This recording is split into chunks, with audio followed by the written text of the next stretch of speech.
بسم الله الرحمن الرحيم الصلاة والسلام على سيد المرسلين الصلاة والسلام عليك يا سيدي يا رسول الله وعلى عليك واصحابك يا سيدي يا خاتم الانبیاء۔ آج کی میری اس ویڈیو کا جو موضوع ہے وہ عامل کسے کہتے ہیں، عامل کی برکتیں، عامل کی کوشش، عامل کی ریاضت، یہ میں خلاصتاً عرض کروں گا۔ عامل کی جو آسان تعریف ہے، جو عام فہم تعریف ہے، جو عام لوگوں کی سمجھ میں بھی آ جائے، ہر وہ شخص کہ جس نے کوئی ایسا علم سیکھا ہو جس سے وہ جادو، جنات یا نظر بد کا علاج کرتا ہو اور باقاعدہ اس کا کوئی استاد ہو، تو وہ عامل ہے۔ اب چاہے وہ شریعت کا پابند ہو یا شریعت کا پابند نہ ہو، عامل کی یہ تعریف ہے۔ اب اگر کوئی شریعت کا پابند ہوگا تو ظاہری بات ہے اس کو زیادہ برکتیں ملیں گی، کوئی شریعت کا پابند نہیں ہوگا تو اس کو برکتیں اتنی زیادہ نہیں ملے گی۔ اب یہ تعریف سن کے کوئی اعتراض کرنا شروع نہ کر دے۔ دیکھیں، عامل ایک معالج ہوتا ہے، ڈاکٹر ہوتا ہے۔ جیسے ڈاکٹر داڑھی منڈا اور نماز نہ پڑھتا ہو، کبھی آپ نے سوچا کہ میں اسے علاج نہیں کراؤں گا، اس کی داڑھی نہیں ہے، نماز نہیں پڑھتا ہے، نہیں، دھڑا دھڑ جا رہے ہوتے، علاج کرا رہے ہوتے، کیوں؟ اس نے ایک علم سیکھا ہے۔ تو عامل بھی ایک علم ہوتا ہے۔ ایسا نہیں ہے کہ عامل اللہ کا ولی ہوتا ہے یا عالم جو غوث زماں ہوتا ہے یا قطب اور ابدال ہوتا ہے۔ ہاں، بعض ہوتے بھی ہیں، وہ کامل ہوتے ہیں، عامل کے ساتھ کامل ہوتے ہیں۔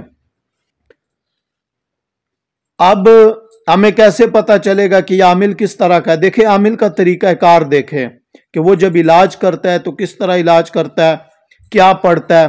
بعض عاملین ہوتے ہیں، انہوں نے قرآن پاک کے اعمال سیکھے ہوتے ہیں، جیسے سورہ یاسین ہے، سورہ رحمان ہے، سورہ مزمل ہے، سورہ جن ہے، سورہ بقرہ کی آخری آیتوں کے عامل ہوتے ہیں، سورہ فاتحہ کے ہوتے ہیں، یعنی قرآنی آیت کے عامل ہوتے ہیں۔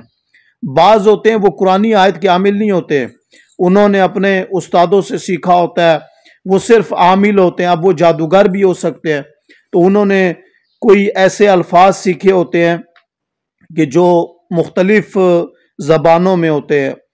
اس میں یہ یاد رکھیے گا کہ اگر وہ عامل ایسے الفاظ سیکھتا ہے کہ جس کا معنی کفریہ یا شرکی الفاظ ہے، پھر تو جو ہے نا وہ جائز نہیں ہے۔ ہاں، علاج کے طور پہ بندہ کروا سکتا ہے، وہ تو چاہے کسی سے بھی علاج کر، جیسے ڈاکٹر سے کرواتا ہے۔ اب اگر ڈاکٹر کوئی ہندو ہو، عیسائی ہو، تو علاج کرانے میں کوئی مذاق ہی نہیں ہے۔ لیکن بہتر کیا ہے کہ اگر مسلمانوں میں موجود ہے تو بندہ مسلمانوں ہی سے علاج کروائے، اس طرف نہ جائے۔ اب عامل کس طرح ایک عامل بنتا ہے؟ عامل جو ہے وہ مختلف زکاتیں دیتا ہے۔ اب زکوٰۃ کی جو تعداد ہوتی کیا ہوتی ہے؟ مثال کے کوئی سورہ یاسین پڑھتا ہے تو 1,25,000 دفعہ اس نے پوری کرنی ہوتی ہے، اور یہ تعداد یا 41 دن میں کرنی ہوتی ہے، یا 2 ماہ میں، یا 3 ماہ میں، یا 4 ماہ میں، یعنی جتنا جلدی کرے گا اس کو اتنی پاور ملے گی۔ بعض عاملین ہوتے ہیں وہ چہلکاف کے ہوتے ہیں، نادی علی کے ہوتے ہیں، تو پھر وہ جب عامل ہوتے ہیں اس کی زکاتیں اس نے دی ہوتی ہیں، بعض اوقات اس کو کافی ماریں بھی پڑتی ہیں، یعنی جنات آ کے تنگ کرتے ہیں۔ چونکہ ہمارے شعبے سے تعلق ہے تو الحمدللہ اللہ کا بڑا کرم ہے، حضور کی عنایت ہے، ہم نے بھی کئی اعمال کی زکاتیں دی ہیں، اور اس دوران ہمارے ساتھ بہت طرح کے عجیب و غریب معاملات بھی ہوئے ہیں جو کبھی وقتاً فوقتاً میں عرض کرتا چلوں گا جب حاجت پیش آئے گی۔ تو اب ایک چیز اس میں یہ دیکھنی ہے کہ لوگ یہ کہتے ہیں کہ بھئی فلاں کے پاس ہم گئے، ہم نے اتنے پیسے دیا، ہمارا علاج نہیں ہوا۔ سب سے پہلے تو آپ یہ دیکھو کہ شفا دینے والی ذات اللہ تعالیٰ کی ہے، عامل کی نہیں ہے۔ اگر آپ کو ایک جگہ سے شفا نہیں ہوتی تو آپ نہ جائیں، کسی اور جگہ چلے جائیں۔ لیکن اگر آپ نے کوئی فیس دی ہے یا کوئی پیسے دیے تو اس کا مطالبہ آپ کے اوپر بنتا نہیں ہے۔ جیسے کہ آج کل بھی کچھ اس طرح کے معاملات ہیں کہ ہم سے فلاں نے 2 لاکھ روپے لیا، ہمارا علاج نہیں ہوا، 2 لاکھ واپس کرو۔ دیکھو، آپ ڈاکٹر کے پاس جاتے ہو، ڈاکٹر آپ کا علاج کرتا ہے، تو کیا سارے ڈاکٹر جس کا علاج کرتے سارے مریض ٹھیک ہوتے ہیں؟ نہیں، بعض تو ایسے ڈاکٹر ہیں جن کے پاس مریض چل کے جاتا ہے لیکن واپس وہ کفن میں آتا ہے۔ کیوں؟ کہ ڈاکٹر بھی گارنٹی نہیں دیتا ہے، آپ کو پیسے لے لیتا ہے اور لکھواتا بھی ہے کہ مجھے ادھر لکھ کے دو کہ اگر مریض مر گیا تو اس سے میں اپنے جو ہے نا میرا اس میں کوئی قصور نہیں ہوگا۔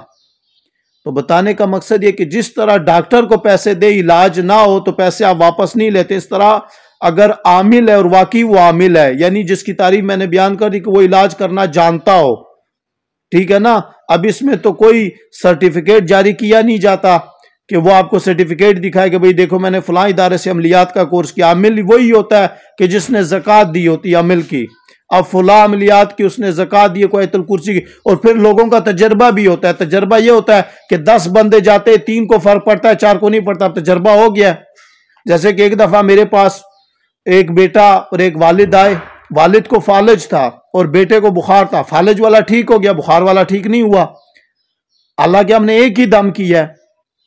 اب کوئی یہ اعتراض نہیں کر سکتا کہ بھئی فلاں ٹھیک نہیں ہوا، کیوں؟ ٹھیک کرنا اللہ کی ذات نے ہے، عامل نے نہیں ٹھیک کرنا۔ اگر ٹھیک ہو جائے وہاں پہ آپ نسبت کرتے ہو کہ اللہ نے شفا دی ہے، تو نہ ٹھیک ہو وہاں پہ بھی نسبت کرو کہ اللہ نے اس کو شفا نہیں دی۔ اسی طرح ایک بہن کی کال تھی، آئی ہمارے پاس، انہوں نے کہا اگر میں ٹھیک ہوں گی آپ کو پیسے دوں گی، ٹھیک نہ ہوئی تو پیسے نہیں دوں گی۔ ہم نے کہا ٹھیک ہے۔ اب جب ہم نے ان کو دم کیا تو وہ ٹھیک ہوگی، 2 دن ٹھیک رہی، تیسرے دن وہ کہتی ہے مجھے پھر درد شروع ہو گیا۔ تو بھائی ہم نے تو ٹھیکہ نہیں رکھا نا کہ بھئی جب آپ کو درد ہوگا ہم آپ کو دم کریں گے۔ تو اس بہن نے کیا کیا، وہ کہتی ہے میں پیسے کیوں دوں، میں ٹھیک ہی نہیں ہوئی۔ تو مقصد کیا ہے کہ انہوں نے یہ بنا لیا ہے کہ اگر ہم ٹھیک ہوں گے تو پیسے دیں گے ورنہ نہیں دیں گے، جبکہ ڈاکٹر کے پاس جاتے وہ کبھی یہ نہیں کہتے ہیں کہ ڈاکٹر صاحب آپ ہمیں ٹیکہ لگا، ہم ٹھیک ہو گے تو پیسے دیں گے، نہیں تو نہیں، اور ڈاکٹر ان کو دھکے مار کے باہر نکال دے گا۔ اگر آپ کا دل نہیں مانتا ہے، آپ کو یقین نہیں ہے، آپ کسی عامل کے پاس نہ جائے، کسی عامل نے آپ کے اوپر زبردستی نہیں کی، صحیح ہے۔ اور بات وہی ہے کہ جدھر صحیح ہوتا ہے لوگ ان کو تراشتے رہتے ہیں کہ بھئی کیسے ہوگا، یہ نہیں ہے، ایسا نہیں ہے، لیکن جو جعلی ہوتے فوراً ان پہ جو ہے نا وہ اعتبار کر لیتے، ان کی بال دیکھ کے، ان کی پگڑیاں دیکھ کے، ان کے کپڑے دیکھے۔ تو خدا را اپنے آپ کو جو ہے نا وہ سدھاریں، ٹھیک ہے۔ عملیات جو ہے یہ کوئی ولایت کا راز نہیں ہے کہ بندہ ولی بن جاتا ہے۔ اگر کوئی عامل ہے وہ دم کرتا ہے، اس سے شفا ہوتی ہے تو اس کی خدمت کرے، ٹھیک ہے، نہیں ہوتی پھر بھی خدمت کرے، کہ ظاہری بات ہے وہ بیٹھا اپنا وقت تو دے رہا ہے۔ اگر آپ کا دل نہیں مانتا ہے آپ نہ جائیں، خواہ اس کا ٹائم برباد نہ کریں۔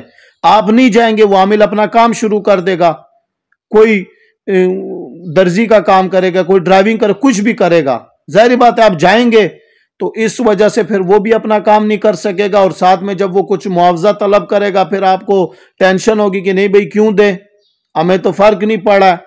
تو فرق تو پڑھنا نہ پڑھنا یہ تو اللہ کی ذات دیتی ہے، یہ عامل کا کام تو آئی نہیں، نہ عامل اپنی طرف اس کی نسبت کرتا ہے۔ یہ ضرور ہے کہ بعض جگہ اللہ نے جو ہے شفا رکھی ہوتی ہے، کہ مثال کے طور پر ایک جگہ بندہ جاتا ہے 10 بندوں کو شفا ہوتی ہے 5 کو نہیں ہوتی، ایسا بھی ہے، ساروں کو ایک ہی عامل کے پاس علاج ایسا نہیں ہوتا۔ اور پھر آج کل کا جو دور ہے وہ یہی ہے کہ کچھ لوگ کہتے ہیں کہ ہم ایسے بندے کھڑے کرتے ہیں کہ جو بچپن سے معذور ہے آپ اس کو صحیح کر کے دکھاؤ اگر آپ سچے عامل ہو۔ تو بھئی جس کو خدا صحیح نہ کرے اس کو عامل کیا صحیح کرے گا؟ اس طرح تو پھر ہم بھی کہہ سکتے ہیں کہ بھئی ہم آپ کو مریض دیتے ہیں، آپ سب سے بڑے ہاسپٹل لے جاؤ، جہاں آپ کہتے ہو بڑے سرجن کے پاس لے جاؤ، اگر وہ ٹھیک کر پائے تو ٹھیک ہے، اگر نہ ٹھیک کر پائے تو ہاسپٹل بند کر لو، سرجن کی جتنی ڈگریاں جعلی قرار دے دو۔ وہاں پہ تو یہ چیز آپ نہیں سوچتے ہو، وہاں صرف کاغذ کی بنا پر دیکھتے ہو، جبکہ یہاں عاملین میں اپنی آنکھوں سے دیکھو کہ ایک بندہ آیا ہے، چارپائی میں آیا ہے اور اٹھ کے جا رہا ہے، پھر بھی لوگ اعتراض کرتے ہیں۔ اب ظاہری بات ہے وہ مریض ٹھیک ہوتے ہیں جن کے اوپر کوئی اثر ہوتا ہے، جن کے ٹھیک ہونے کے چانسز ہوتے ہیں، چاہے وہ جادو کی وجہ سے ہو، نظر بد کی وجہ سے ہو، یا جنات کی وجہ سے ہو۔ اب آپ ایسے مریض لے کے آئیں کہ جس نے ٹھیک ہی نہیں ہونا ہے، جس کے اوپر اللہ تعالیٰ کی طرف سے قلم ہو گیا کہ اب یہ ٹھیک نہیں ہوگا۔ ایسے تو حضور علیہ السلام کی بارگاہ میں بھی کئی مریض آئے ہیں کہ حضور علیہ السلام کی بارگاہ میں انہوں نے عرض کیا تو حضور علیہ السلام کو یہی فرمایا کہ صبر کرو، حالانکہ وہ تو اتنی بڑی بارگاہ کہ دعا کرتے مردے بھی زندہ ہو جاتے، تو بیماری تو کچھ بھی نہیں ہے۔ وجہ کیا تھی کہ وہ حکم جاری تھا۔ تو بتانے کا مقصد کیا ہے کہ خدا را اگر کہیں سے آپ کو شفا ملتی ہے، کہیں سے آپ کو برکت ملتی ہے، تو وہاں پہ آپ پیسوں کو نہ دیکھیں کہ ہمارے پیسے چلے گئے۔ ہاں، ایک ہے جعلی عامل ہے کہ جس کو یہ علم آتا ہی نہیں ہے، پتہ ہی نہیں ہے، کسی کو بھی فرق نہیں پڑتا۔ ایک ہے کہ فرق بھی پڑتا ہے، نہیں بھی پڑتا، دونوں چیزیں ہیں۔ ایک ہے کہ بالکل ہی فرق نہیں پڑتا، تو بھائی جب نہیں پڑتا جاتے کیوں ہو؟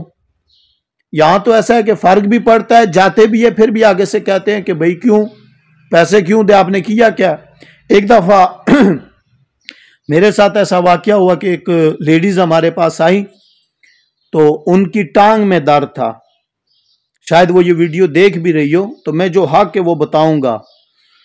ٹانگ میں درد تھا تو وہ کہتی ہے میں نے 7,000 روپے ڈاکٹر کو دیے، میری ٹانگ کا درد نہیں گیا، ختم نہیں ہوا۔ ہم نے ازروے تفنن یہ کہا کہ اگر ہم آپ کو دم کرے اللہ کے حکم سے، اللہ آپ کو شفا دے، تو کیا آپ ہمیں 7,000 روپے دیں گی؟ اس نے کہا بالکل نہیں دوں گی۔ کیوں دوں؟ تو میں نے کہا دیکھیں آپ کو تو شفا سے غرض ہے نا، تو آپ دے دیں۔ ڈاکٹر کو 7,000 دیا، آپ کو فرق نہیں پڑا، ہمیں تو دیں۔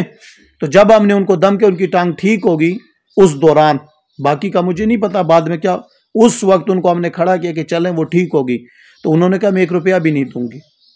تو ایسا بھی نہ کریں، آخر عامل بھی انسان ہے، عامل کے ساتھ بھی پیٹ ہے، عامل بھی قربانیاں دیتا ہے۔ عامل جتنی مشکلات اٹھاتا ہے نا، وہ ڈاکٹر نہیں اٹھاتا ہے۔ ظاہری بات ہے، آپ کسی کی جنات کو نکالتے ہو، آپ کسی کے جادوگر سے مقابلہ کرتے ہو، وہ جادوگر آپ کو چھوڑے گا، اس عامل کو چھوڑے گا، اس کے بچوں کو چھوڑے گا، اس کے گھر والوں کو چھوڑے گا۔ میں اپنا ایک واقعہ آپ سے شیئر کرتا ہوں۔ میں ایک لڑکی کا علاج کر رہے تھے جس کی شادی پہ بندش تھی، تو اس لڑکی کو بیٹھے بیٹھے آگ لگ جاتی تھی، اس کے بالوں کو آگ لگ جاتی تھی، اور اگر کسی کو اس بات کی تصدیق کرنی ہو تو میں باقاعدہ اس سے ملا بھی سکتا ہوں، اس کے بھائیوں سے، لیکن چونکہ پھر پرائیویسی ہوتی ہے، تو اس کے پیچھے 7 جادوگر پڑے ہوئے تھے۔ ایک بنگالی تھا، کرسچن تھے، ہندو تھے، اس طرح کے جادوگر، 7 جادوگر۔ تو جب ہم نے اس لڑکی کا علاج شروع کیا تو الحمدللہ ہزاروں کے ہزار جنات ہم گناہگاروں کے ہاتھ پہ، انہوں نے کلمہ پڑھا اور انہوں نے یہ وعدہ کیا کہ ہم آج کے بعد نیک کام کریں گے اور ظالموں کے خلاف لڑیں گے، مظلوموں کا ساتھ دیں گے۔ اس جادوگر نے جو ہے نا، جادو کے زور پہ اپنے علم سے یہاں پہ پتھر پہ جو ہے نا چھنی رکھ کے وہ توڑے سے مارنا شروع کر دیا، اپنا عمل پڑتا گیا، یہاں ہمیں تکلیف شروع ہوگی، اور 1 گھنٹے تک ہمیں تکلیف رہی ہے۔ تو یہ بات جو میں بتا رہا ہوں، یہ میں خوشی سے نہیں کر رہا، یہ میں عاملین کی قربانیاں آپ کو بتا رہا ہوں کہ عامل جو ہے وہ کتنی قربانیاں دے کے ایک بندے کا علاج کرتا ہے۔ اس کے باوجود باتیں بھی عامل سنیں، اور اس کے باوجود عامل کو کچھ معاوضہ بھی نہ ملے، اور ساتھ میں پھر اعتراضات بھی کریں، اور ساتھ میں پھر مانے بھی کہ بھئی یہ کرو وہ کرو، اگر تم سچے ہو تو اس مریض کو ٹھیک کر دو، جس کو اللہ بھی ٹھیک نہیں کرے گا، کیونکہ اس کی منشا ہے جس کو چاہے شفا دے۔ تو بتانے کا مقصد میں کیا بتا رہا تھا کہ ایک جادوگر، 7 جادوگروں سے ہمارا مقابلہ ہوا، 1 گھنٹے تک جو تکلیف میں نے کاٹی ایک اللہ کو پتہ ہے، لیکن جب ہماری باری آئی پھر الحمدللہ وہ جادوگر بھی نہیں رہے۔ کیوں؟ کہ ظاہری بات ہے، ما جئتم بہ السحر ان اللہ سیبطلہ، کہ جو تم جادو لے کر آئے ہو ان قریب اللہ اس کو باطل کر دے گا، اور اللہ باطل کرتا ہے، چونکہ جب اللہ کا زور آتا ہے پھر کسی کا زور نہیں چلتا ہے۔ تو خدا را ایسا نہ کرے، نہیں تو عاملین دل برداشتہ ہو کر یہ کام چھوڑ دیں گے، پھر آپ در در کی ٹھوکریں کھائیں گے، کوئی آپ کو ملے گا بھی نہیں، آپ پیسے دیں گے نہیں ملے گا، جعلی تو بہت ملیں گے لیکن اصلی نہیں ملے گا، اور پھر بات وہی ہے کہ کروڑوں روپے لگا کے بھی آپ کو فائدہ نہیں ہوگا، شفا نہیں ملے گی، اور یوں جو ہے پھر آپ دعائیں کرتے رہو گے کہ کاش کاش کاش کوئی ایسا اللہ کا نیک بندہ مل جاتا جو خلوص کے ساتھ ہماری علاج کرتا۔ اب ہمارے پاس بھی ایسے بہت سے مریض آتے ہیں کہ جن کو دم کرتے نہیں شفا ہوتی، تو اب اس کا کیا مطلب ہے کہ اگر شفا نہیں ہوئی تو عامل غلط ہے؟ نہیں، اس کی مقدر میں شفا نہیں ہے۔ بہت سارے ایسے بھی ہیں کہ جن کو اللہ نے شفا دی ہے اور وہ آپ سے مل بھی سکتے ہیں، اور پھر آپ کو پتہ ہے کہ شفا ہو جائے وہ ماضی ہوتی ہے، اور ماضی میں زیادہ ثبات ہوتا ہے، یعنی اس زیادہ یقینی بات ہوتی ہے۔ حال اور مستقبل یقینی نہیں ہوتا کہ اس میں کچھ بھی ہو سکتا ہے۔ اب آپ ماضی کو تو نہیں مانتے ہو لیکن حال پہ آپ سوال کرتے ہو کہ اس مریض کو ٹھیک کر دو، اس مریض کو یوں کر دو۔ خدا را اپنے اوپر رحم کرے، دوسروں پر رحم کرے۔ اگر عامل بیٹھا ہے نا صبح 8 سے لے کر شام 5 تک، تو اس کو آپ لوگوں نے بٹھایا ہے۔ اگر آپ نہیں آؤ گے نا، خود بخود عامل اپنا گزارا کر لے گا، کوئی نہ کوئی ڈرائیونگ کر لے گا، کوئی نہ کوئی کام شروع کر دے گا۔ اور جب عامل گھر نہیں ہوتا ہے یا عامل اپنی جگہ پہ نہیں ہوتا ہے تو لوگ اعتراض کرتے ہیں، فون نہیں اٹھاتا ہے، لوگ اعتراض کرتے ہیں، بھئی کال کی اٹھائی نہیں ہے، ہم نے دم کروانا تھا، ہم اتنے دور سے آئے ہیں۔ تو بھئی عامل کو بھی تو کام پڑتے ہیں، عامل نے بھی تو کھانا ہے، عامل نے بھی تو گزارا کرنا ہے۔ جب آپ عامل کو پیسے نہیں دو گے، آپ عامل کو جو ہے نا وہ شکرانے نہیں دو گے، تو پھر عامل کیا کرے گا؟ اس نے کمانا ہے، گھر چلانا ہے اس نے کسی طریقے سے بھی۔ تو خدا را ایسا نہ کریں کہ اگر ڈاکٹر کے پاس جائے، چاہے وہ عطائی ڈاکٹر ہی کیوں نہ ہو، پیسے دیتے ہیں، لیکن جب عامل کے پاس آئیں تو 100 روپے 200 روپے 500 روپے 1000 روپے آپ کو مشکل پڑ جاتی ہے۔ تو ویڈیو بنانے کا جو مقصد ہے وہ یہ ہے کہ کتنے ایسے عاملین حضرات ہوں گے، اور میں ان کو جانتا بھی ہوں کہ جو یہ کام اسی لیے چھوڑ گئے، اور وہ واقعی کرنے والے تھے کہ اس کام میں ان کو فائدہ نہیں ہوا، اس کام میں ان کو فائدہ نہیں ہوا، لوگ نہیں پیسے دیتے تھے، تو وہ بیچارے پھر کوئی کس کام میں لگ گیا، کوئی کس کام میں لگ گیا، اور ہمارے ساتھ بھی یہی ہوتا ہے۔ تو خدا را اس ویڈیو کے توسل سے آپ اپنے اوپر رحم کریں۔ تو اگر آپ کو کہیں سے شفا ہوتی ہے اور واقعی وہ عامل ہے، وہ مستند ہے، مستند سے مراد یہ ہے کہ قرآنی اعمال کی اس نے زکوٰۃ دیا، عامل کو عامل پہچانتا ہے، عامل ایسا نہیں ہے۔ اور عامل کو جو تجربہ کرنا ہے نا عامل کا، تو اس کے ساتھ 10 مریض بھیجو، ان میں سے ایک بھی ٹھیک نہ ہو تو پھر کہہ دو کہ یہ ویسے ہی بیٹھا ہے، اگر ٹھیک ہو گیا پھر مان لو۔ ہمارے کئی ایسے مریض ہیں جو پہلے نہیں مانتے تھے، آج مان رہے ہیں۔ تو بتانے کا مقصد یہ ہے کہ خدا را اپنے اوپر بھی رحم کرے، دوسروں پر بھی رحم کریں۔ اگر آپ اس طرح تعاون نہیں کرو گے عاملین حضرات کے ساتھ، تو وہ اپنا یہ کام چھوڑ کے کسی اور کام میں لگ جائیں گے، اور پھر آپ ڈھونڈو گے نہیں ملیں گے۔ اس لیے آج کی میری سے ویڈیو بنانے کا مقصد ہے کہ آج کل کے کچھ اس طرح کے معاملات چلے ہوئے ہیں کہ جو بعض اوقات اصلی عامل کو بھی رگڑا لگا دیتے ہیں۔ چلے جعلی کا تو ہم کچھ نہیں، ہم خود کہتے ہیں کہ جو جعلی ہے اللہ اس کو تباہ کرے، جو لوگوں کی عزتوں کے ساتھ کھیلتا ہے، لوگوں کے پیسوں کے ساتھ کھیلتا ہے، لیکن جو اصلی ہے اس کو بھی اسی لکیر میں نہ کھڑا کریں، اس کو بھی اسی نظر سے نہ دیکھیں۔ تو اللہ تعالی ہمیں حقیقی معنوں میں اپنا خوف عطا فرمائے، عشق مصطفیٰ عطا فرمائے۔ آمین بجاہ النبی الامین علیہ الصلوۃ والتسلیم۔